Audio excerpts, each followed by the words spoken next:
Good day, everyone. This is Nate Stevenson, your Director of Golf Instruction here at RSGC, back with you.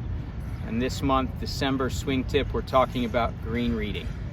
Now, green reading relates to the slope in the putting surface and identifying whether you're putting uphill, downhill, or on a side hill. So we're going to talk about a few different techniques to try to identify those high points and low points, figure out how much the ball is going to roll, and then a couple drills to try to test that.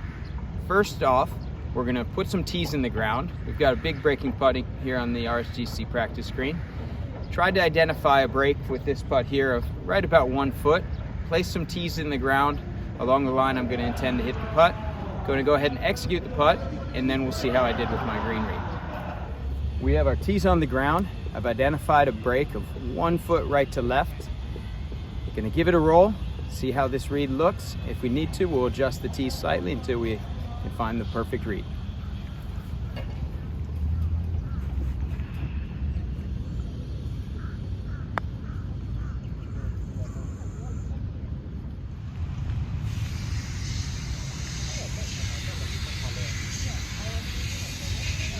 All right, folks, so what I was just demonstrating right there, opposed to using my sight, we're using the feet for feel to create a sense of where that high-low point might be around a given hole.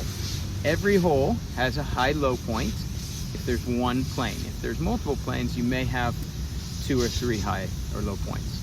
Now, if you can identify that high point and that low point, every ball on one side of that high and low is going to break right, while the other side is going to break left. The feet give you just as much, if not more, feedback than the eyes, and oftentimes the eyes can confuse us or persuade us to see something that's not really there. So the next time you're struggling with your eyes, try using your feet. Use that feel to identify the high and low point and help you read greens more appropriately.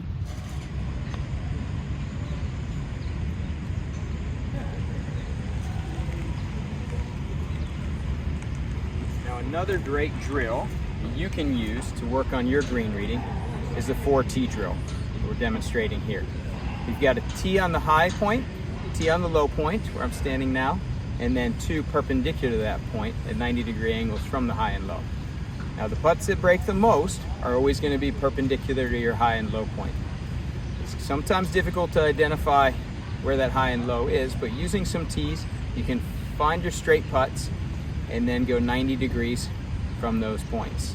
If you try all 4 of these tees, you're going to see all 4 different potential breaks you're going to have. Straight down, straight up, perpendicular right, and perpendicular left. If you're making all 4, you know your green reading's pretty solid. The final tip for this month's circular regarding green reading is alignment. You can read a green perfectly, but if you're not lined up to your given read, you're probably going to miss the putt. One tool that we can use is a line, a marker on your ball. Almost every pro shop sells these little gadgets here that you can place on top of your golf ball, and using a Sharpie you can easily make a line straight across the top line of the ball. A lot of golf balls, these are built into your golf ball nowadays anyways. If you can combine that line with the top line on the crown of the putter, those 2 lines point directly down your target line. You know you're lined up to your given break that you've determined. So we're going to try to demonstrate it here. I'll set this up to the straight line putt that I've read here, and we'll see if I can't make it.